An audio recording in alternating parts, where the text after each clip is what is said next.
নমস্কার, আমি তনু। চলো রান্না শুরু করি। প্রথমে চিকেনটাকে ভালো করে ধুয়ে নিলাম।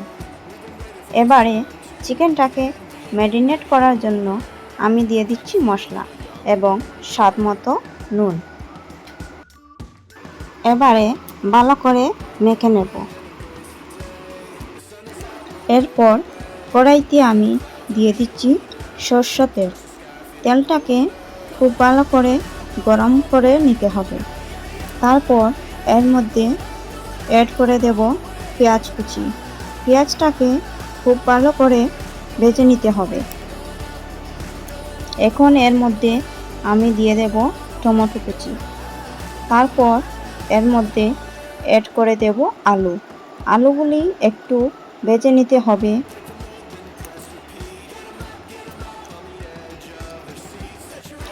এখন আমি এর মধ্যে দিয়ে দেব চিকেন। যতক্ষণে চিকেনটা ভাজা হচ্ছে ততক্ষণে আমি একটা মশলা তৈরি করব।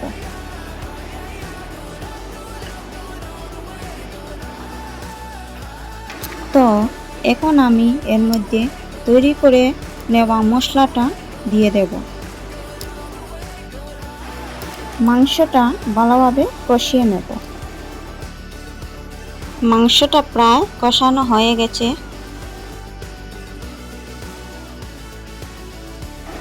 এখন আমি দিয়ে দিচ্ছি জল।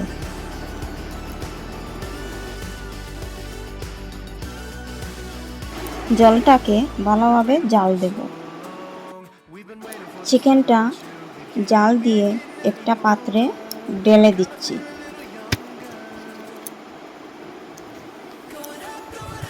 আর আজকের এই চিকেনের রেসিপিটা যদি ভালো লেগে থাকে তাহলে অনুরোধ করব একটা লাইক করার জন্য। চ্যানেলটিকে সাবস্ক্রাইব করে না থাকলে চ্যানেলটিকে সাবস্ক্রাইব করে নিতে পারো।